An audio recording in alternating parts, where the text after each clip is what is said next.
आज हम इस वीडियो में अपनी जो थ्री फिशेज जो स्टोरी जो थी उसका तीसरा पार्ट करने जा रहे हैं। इसी के माध्यम से हम सीखेंगे कि कैसे सही तरह से इसकी वोकैब याद करें और साथ इसकी जो अपनी ग्रामर का पोर्शन है वो भी करेंगे। इस पार्ट में हम देखेंगे कि एडवर्ब जो हैं वो इस स्टोरी में कहाँ कहाँ यूज हुई हैं और कैसे उसको हम पहचानेंगे, कैसे उसको याद रखेंगे। तो देखना, इसमें स्टार्ट करेंगे हम यहाँ से। Why don't we go away? proposed the mahseer. Mahseer क्या प्रस्ताव रखती है? प्रपोज मीन्स क्या होता है? कोई प्रस्ताव रखना, ठीक है। विचार के लिए कोई आइडिया रखना कि उस पर विचार किया जा सके आगे। वो कहती है why don't we go away, कहती है हम दूर क्यों नहीं चले जाते हैं। तो इसमें देखना, जब भी डू या डज का प्रयोग करते हैं तो उसके साथ वर्ब की फर्स्ट फॉर्म आती है। ये देखना कौन सी है, गो वर्ब की कौन सी फॉर्म है? फर्स्ट फॉर्म है। डू, डज और डिड इनके साथ वर्ब की फर्स्ट फॉर्म आती है। अवे, अवे क्या है यहाँ पे? एडवर्ब है जो किसके बारे में बता रही है? गो के बारे में। वो कहता है why don't we go away. तो जब भी क्या, और ये एडवर्ब तो है लेकिन किस प्रकार की एडवर्ब है? यह है एडवर्ब ऑफ प्लेस, स्थानवाचक क्रिया विशेषण। क्योंकि स्थान के बारे में बताया उसने कि कहाँ पर जाना है, वो कहती अवे, दूर जाना है, ठीक है। वेयर, कहाँ। आस्क द एल, एल ने पूछा कि कहाँ पे। ये जो महासीर यहाँ पे आया है, एल जो है क्या है? मछलियों की प्रजातियां हैं।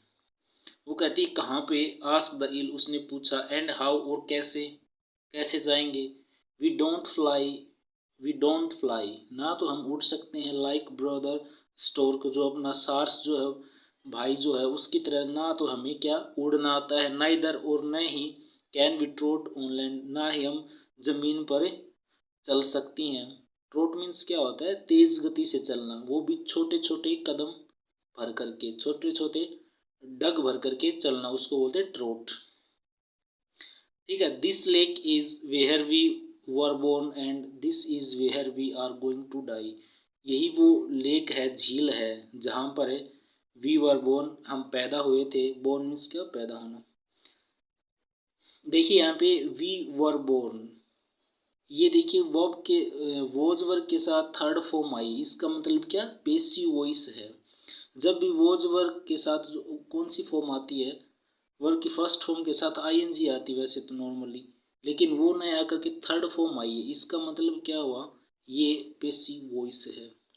This is where we are going to die, और यही वो जगह है जहाँ पे अब हम मरने जा रहे हैं। अब देखिए यहाँ तक जो अपना ग्रामर का पोर्शन आया वो देख लेते हैं।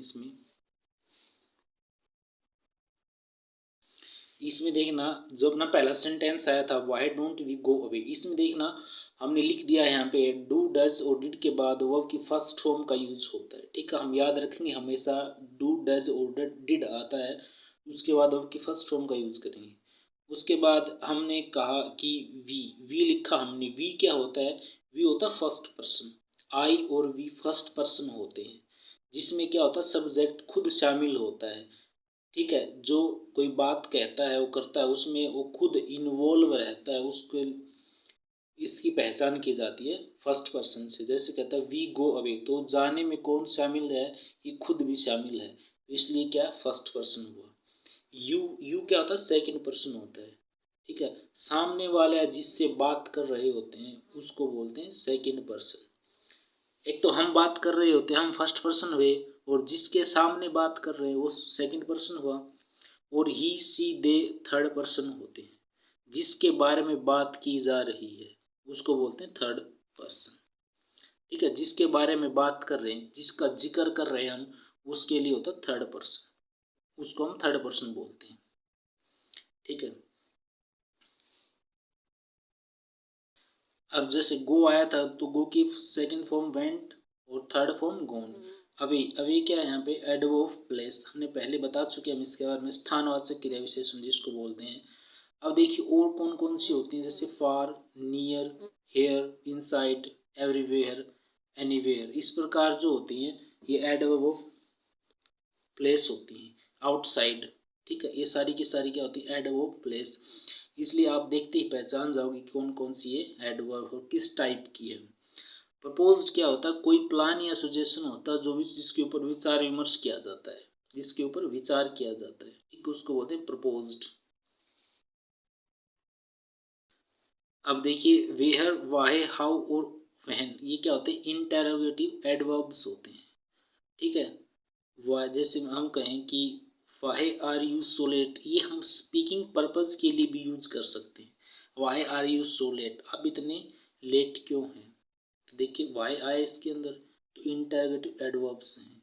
वेयर इज माई पासपोर्ट, मेरा पासपोर्ट का है। Where is my phone, where is my wallet, ये सारे के सारे क्या स्पीकिंग पर्पज के लिए यूज कर सकते हैं।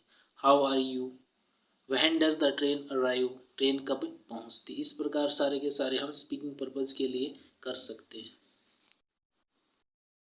अब देखना, we are in no hurry to die said the महासी कामली।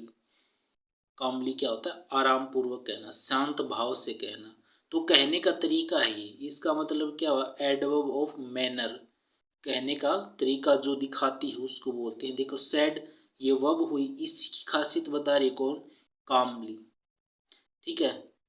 काम क्या होता है, शांत पूर्वक और शांत तरीके से, तो सैड की विशेषता कौन बता रही है, ये क्या हुई फिर एडवर्ब। एडवर्ब किस टाइप की, adverb of manner. We are in no hurry to die, हम मरने की जल्दबाजी में नहीं है, किसने कहा, ये महासीर ने कहा।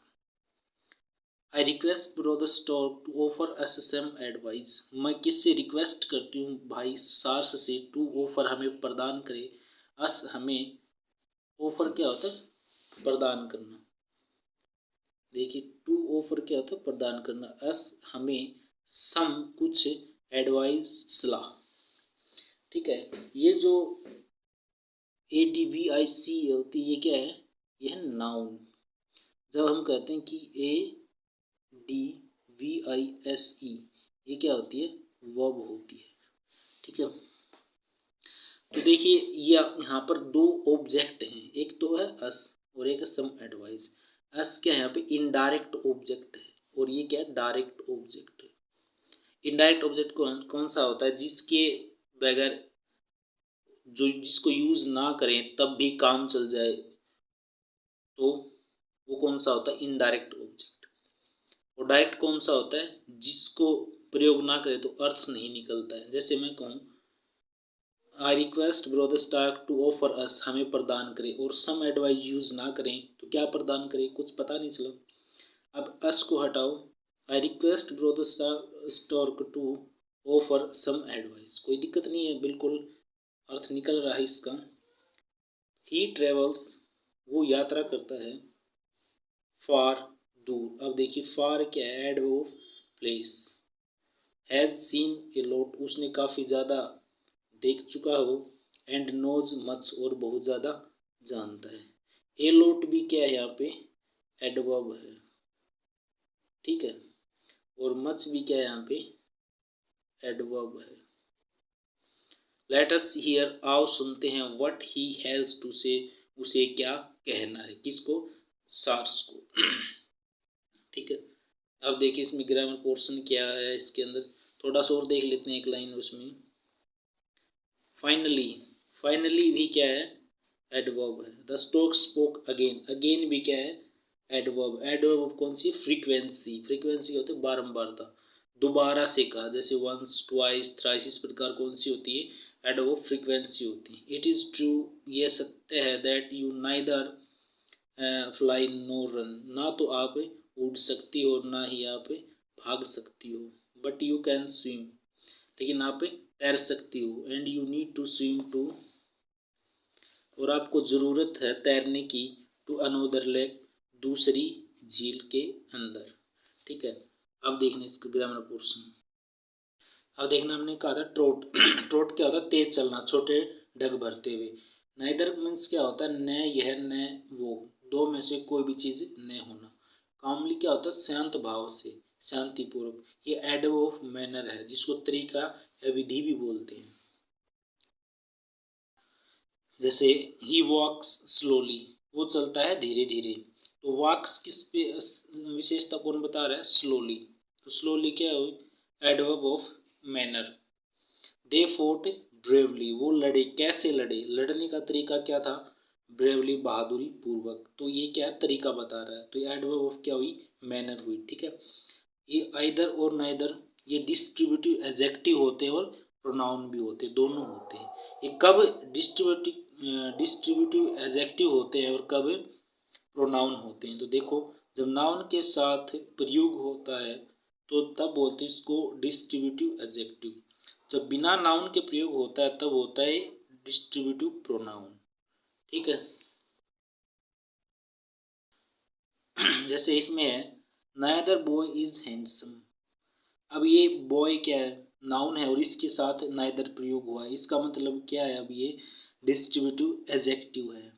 ठीक है, इसमें है neither is to be trusted, दोनों में से कोई भी भरोसे के लायक नहीं है। इसमें देखो डिस्ट्रीब्यूटिव प्रोनाउन है क्योंकि नाइदर के साथ कोई नाउन आया नहीं है, तो ये क्या हुआ? प्रोनाउन हुआ। नेक्स्ट देखो, इसमें ए लॉट क्या है? एडवर्ब होती है। हम पहले बात कर चुके हैं, वेरी मच, वेरी मैनी और वेरी ऑफन। ठीक है, इसका मतलब होता है ये, इसका मतलब मात्रा के अंदर भी आता है, संख्या के अंदर भी आता है और बारंबारता को दिखाने के लिए भी होता है, फ्रीक्वेंसी को दिखाने के लिए भी होता है। फाइनली क्या है? एडवर्ब। और एडवर्ब कौन सी? टाइम, जब काफ़ी समय के बाद कोई घटना होती है तो उसको बोलते हैं फाइनली। अगेन क्या है? एडवर्ब है। एडवर्ब कौन सी है? फ्रीक्वेंसी और नंबर की। ठीक है, फ्रीक्वेंसी या नंबर की और कौन कौन सी होती है? Once, twice, seldom, often, always, never. ये सारी की सारी क्या है? एडवर्ब ऑफ फ्रीक्वेंसी बोल सकते हैं, एडवर्ब ऑफ नंबर बोल सकते हैं। स्विम है उसकी सेकंड फॉर्म है, ये थर्ड फॉर्म है। इसी प्रकार क्या है? ओवरफ्लो की है, ओवरफ्लोड, ओवरफ्लोड। फ्लाई मीन्स उड़ना होता है, उसकी सेकंड फॉर्म फ्लू और फ्लोन, ये थर्ड फॉर्म। ईजली, ये भी क्या एडवर्ब है? कैसे? मैनर की। वो बताता ना कैसे कर सकते हो आसानी से। तो आसानी क्या होती है? मैनर, तरीका। तो हैप्पीली, सैडली और लाउडली, ये भी क्या होती है? एडवर्ब ऑफ मैनर होती है। व्हेन द रिवर ओवरफ्लो, जब भी नदी में बाढ़ आती है, पानी ज़्यादा होता है। ड्यूरिंग द हाई टाइड, जब उच्च ज्वार आता है। एंड वाटर रसीज, और पानी दौड़ता है। थ्रो, किससे होकर के? कैनल, कैनल क्या होती है? नहर से। टू दिस लेक, इस झील के अंदर। यू कैन ईजली, तब आप आसानी से स्विम, तैर सकती हो। थ्रो दी कैनल, उस नहर के द्वारा। विद ए लिटिल एफर्ट, थोड़े से प्रयास में ही। ए लिटिल जब भी आता है इसका मतलब वो कुछ चीज़ है। लिटिल के साथ अगर ए हटा देते तो होता है नेगेटिव मीनिंग दिखाता है। अगर यहाँ से ए हटा देते तो ये एफर्ट जो होता है उनका न के बराबर होता। ठीक है, तो अब मीनिंग है इसका पॉजिटिव में, और ए हटा दे देते तो नेगेटिव मीनिंग होता। यू कैन रीच, रीच क्या होता? पहुँचना। ये किसी जगह पर पहुँचना होता है कुछ डिफिकल्टी के बाद, इस तरह से भी यूज करते हैं। मीनिंग इसका ये भी होता है। You can reach the river, आप नदी में पहुँच सकती हो। स्विम अप स्ट्रीम, या एक किसके तैर करके। अप स्ट्रीम क्या होती है? एक डाउन स्ट्रीम होती है नदी के साथ, और एक अपस्ट्रीम होती है विरुद्ध। And enter the other canal that leads to some other lake, और उसे नहर में प्रवेश कर सकती हो जो कि कहाँ पे जाती है? फिर दूसरी झील में जाती है। I have seen many such lakes, मैंने काफ़ी सारी इस प्रकार की, सच होता है इस प्रकार की, लेक्स झील देखी हैं। अराउंड द रिवर, नदी के आसपास। Most of you are big fish, आप में से काफ़ी सारी बड़ी मछलियाँ हैं। मोस्ट ऑफ यू, ठीक है, यू यहाँ पे प्लूरल का भाव दिखाता है। मोस्ट ऑफ के बाद हमेशा प्लूरल आता है, तो यू भी क्या? प्लूरल होता है। आर बिग फिश, ये सिंगुलर भी होता है, प्लूरल भी होता है। आर बिग फिश, लेकिन वर्ब इसके साथ हमेशा कौन सी आती है? प्लूरल फॉर्म की आती है, मतलब बहुवचन जो दिखाती है वो आती है। Big fishes and strong enough, और काफ़ी मजबूत हो। टू स्विम, तैर सकने में। अगेंस्ट के विरुद्ध। द फ्लो, बहाव, और तुम बहाव के विपरीत तैर सकती हो, इतनी मजबूत हो। पानी का जो बहाव होता है उसके विरुद्ध आप तैर सकती हो। This is the only solution, यही एक केवल समाधान है। अब देखना इसमें कुछ इंग्लिश स्पीकिंग के सेंटेंस देख लेते हैं। इसमें जैसे how do you make this tea, आप ये चाय आपने कैसे बनाई। How can I get to your house, मैं आपके घर कैसे पहुंच सकता हूँ। How can I get to your house. How tall are you, आपकी लंबाई कितनी है। How old is your brother, आपका भाई कितना बड़ा है।